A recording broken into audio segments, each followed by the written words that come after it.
ओम नमः शिवाय। श्री शिवाय नमस्तुभ्यम। श्री आदिशक्ति पार्वती माताए नमः। श्री विघ्नेश्वराय नमः। श्री लक्ष्मी नारायणे नमः। श्री सरस्वती ब्रह्माय नमः। श्री सियारामे नमः। श्री रामदास हनुमाने नमः। श्री राधे श्यामे नमः।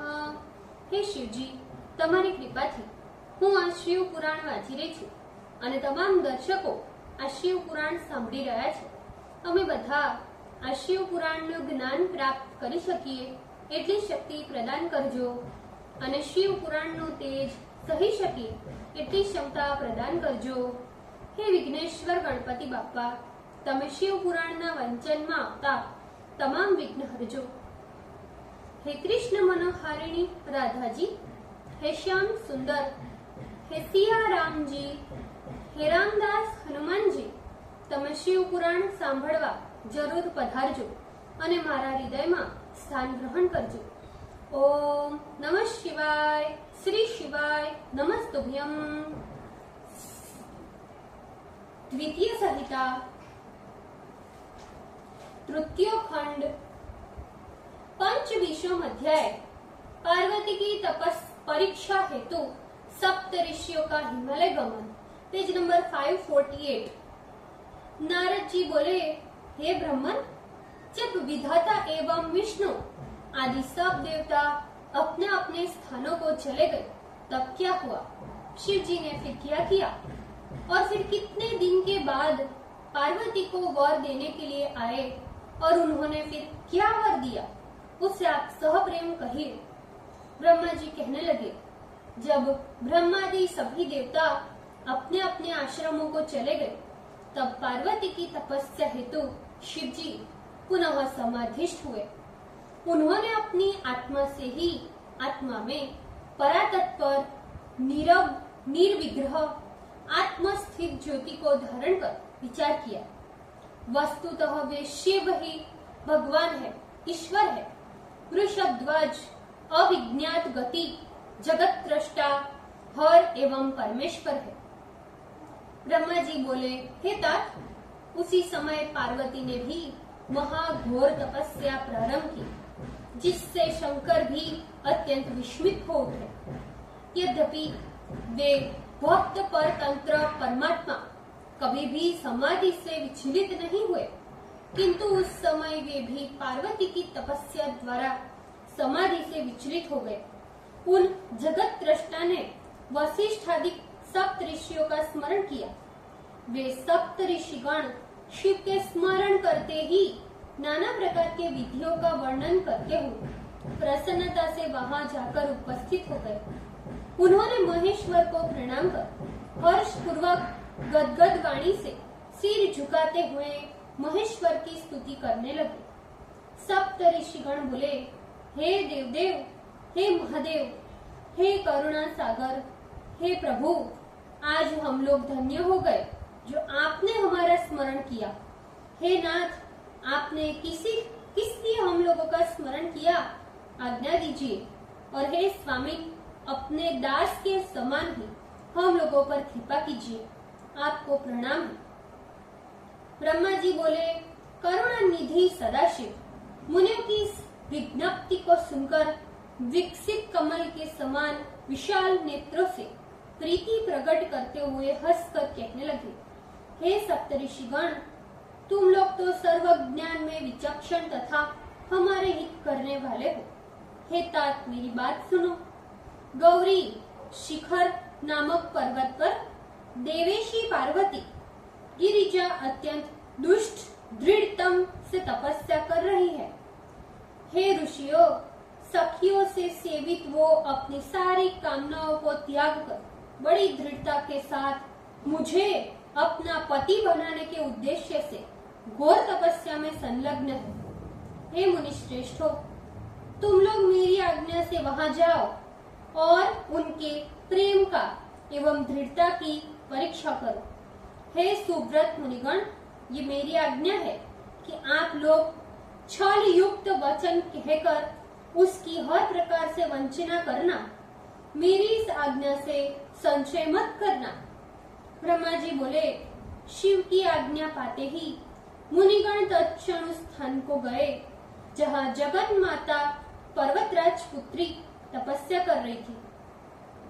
उन लोगों ने वहां जाकर साक्षात दूसरी तप सिद्धि के समान तेज से दे दीप्यमान परम तेज की मूर्ति स्वरूपा पार्वती को देखा। फिर उन महर्षियों ने हृदय से पार्वती को प्रणाम किया। अनंतर पार्वती के द्वारा नमस्कृत एवं पूजित हो इस प्रकार कहने लगे, हे शैल सुते देवी, हमारे वचन सुनो। तुम किस उद्देश्य से तप कर रही हो? तुम अपनी आराधना से किस देवता को प्रसन्न करना चाहती हो एवं और क्या चाहती हो वो भी कहो। ब्रह्मा जी बोले, हे नारद, जब उन महर्षियों ने इस प्रकार पार्वती से कहा तो पार्वती अत्यंत गोपनीय और सत्य वचन उनके आगे कहने लगी, हे मुनिगण, मैंने अपने बुद्धि से जो विचार किया है उन विचारों को आपके सामने प्रकट करती हूँ। आप लोग प्रेम से मेरी बात सुने।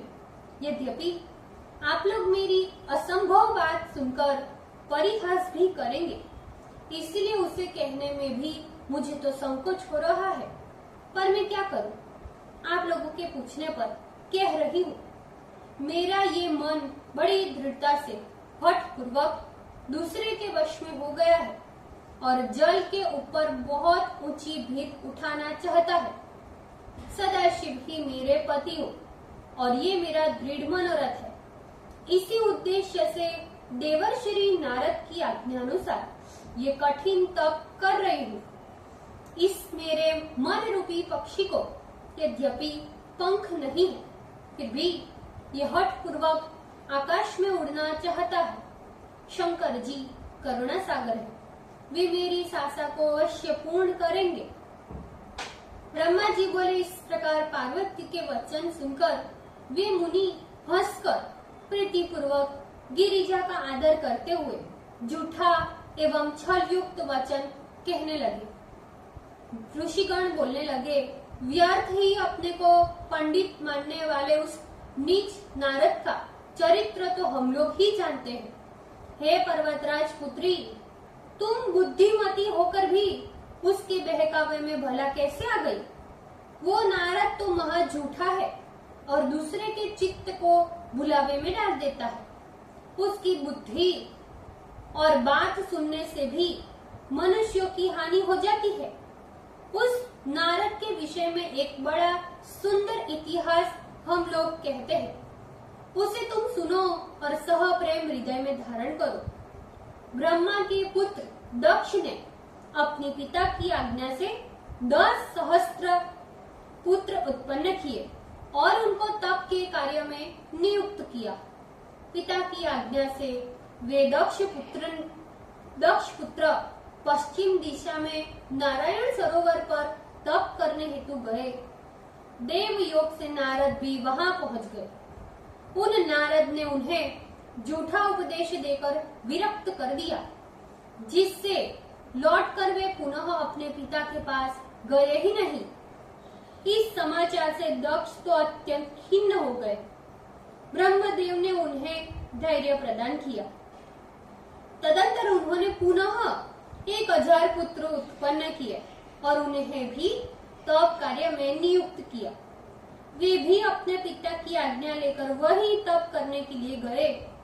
पुनः नारद ने वहां जाकर उन्हें भी वैराग्य का उपदेश कर दिया। उनका उपदेश मानकर वे भी अपने भाई के रास्ते का अनुसरण कर भिक्षा वृत्ति से निर्वाह कर दिन बिताने लगे और पिता के पास नहीं गए। हे पार्वती, नारद का तो ऐसा चरित्र है जो जगत में विख्यात है। हे शैल पुत्री, और भी मनुष्यों को विरक्त करने वाला उनका चरित्र सुनो। पूर्व काल में चित्रकेतु नामक विद्याधर, जो चित्रकेतु नाम का राजा हुआ था, उसको इन्हीं नारद ने उपदेश देकर उसका घर सुना कर दिया। प्रहलाद को भी उपदेश देकर हिरण्यकश्यपु से उसको नाना प्रकार का दुख दिलाया। इस प्रकार वो उल्टा उपदेश देकर मनुष्यों की बुद्धि फेर देता है। हे देवी, हम वह तो क्या कहें। इन नारद ने कानों को अत्यंत सुंदर लगने वाली अपनी विद्या जिस किसको भी दी, वही घर छोड़कर परम विरक्त हुआ है और भिक्षा मांगने लगा है। वे नारद यद्यपि देखने में तो बड़ा सज्जन है, परंतु आत्मा से महामलिन है। हम लोग उनके साथ में रहने के कारण उनका चरित्र विशेष रूप से जानते हैं। वक्त के शरीर वर्ण को देखकर सब लोग उसे साधु मान बैठे हैं, फिर भी क्या वो मछली नहीं खाता। हे देवी, सहवासी ही सहवास के चरित्र को जानता है। तुम तो परम बुद्धिमान हो, फिर कैसे उनके उपदेश में फंसकर मूर्ख की तरह दुश्चर तपस्या में लग गई हो। हे बाले, ये परम दुख की बात है कि तुम जिसे अपना पति बनाने के लिए इतना कठिन तप कर रही हो, वो तो कामदेव का शत्रु है और कामादि विकारों से रहित है। वो अमंगल वेश धारण करता है। वो शिव महानिर्लज्ज है। उसके कुल का तो आज तक किसी को पता ही नहीं। कुवेशी भूत एवं प्रेतादिकों का साथ करता है, त्रिशूल धारण करता है और गंगा निवास करता है, नंगा निवास करता है। वो नारद तो बहुत धूर्त निकला। देखो तो, उसने अपनी माया से तुम्हें भी भुलावे में डाल दिया और सद्बुद्धि से तुम्हें मोहित कर तुमसे इतनी कठिन तपस्या करवाई। ओम नमः शिवाय। श्री शिवाय नमस्तुभ्यम। ભૂલચૂક માફ કરજો શિવજી, કૃપા રાખજો। આજના શિવ પુરાણના વંચનનું પુણ્ય મને પ્રદાન કરજો શિવજી। ઓમ નમઃ શિવાય। શ્રી શિવાય નમસ્તુભ્યમ।